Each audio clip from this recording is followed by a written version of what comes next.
स्वामी समर्थ पुण्यतिथी उत्सवानिमित्त चेतनानगर येथील श्री स्वामी समर्थ केंद्रात अखंड नाम जप यज्ञ सप्ताहाचे 25 एप्रिल पासून आयोजन करण्यात आले होते। 2 मे रोजी सप्ताहाची सांगता झाली। या सप्ताहात नित्य स्वांकार, चंडीयाग, स्वामीयाग, विष्णुयाग, रुद्रयाग आदींचे आयोजन करण्यात आले। सांगतेच्या दिवशी बली पूर्णाहुती, श्री सत्यदत्त पूजन करण्यात आले। तसेच महानैवेद्य व आरती झाली। त्यानंतर महाप्रसादाचे भाविकांना वाटप झाले।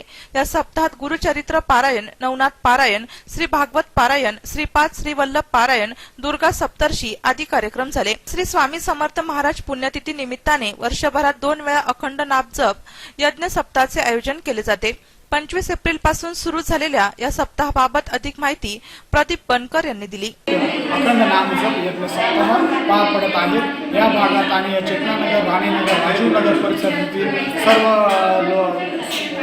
परिसरातील लोकांचं मोठ्या प्रमाणात सहकार्य लाभत आहे आणि या ठिकाणी परमपूज्य गुरुमाऊली व दादांच्या आशीर्वादाने आपला सप्ताह अतिशय उत्साहात आणि मोठ्या प्रमाणात साजरा झाला आहे। या ठिकाणी सामुदायिक सेवेत 121 गुरुचरित्र पारायण झालेली आहे। झालेली सेवा महाराजांच्या चरणी अर्पण करतो। श्री स्वामी समर्थ। या कार्यक्रमानिमित्त केंद्रात हजारो भाविकांनी मोठ्या प्रमाणात गर्दी केली होती। यावेळी भाविकांनी महाप्रसादाचा लाभ घेतला। नाशिक सिटी न्यूज साठी प्रतिनिधी सचिन दिवटे, सिडको।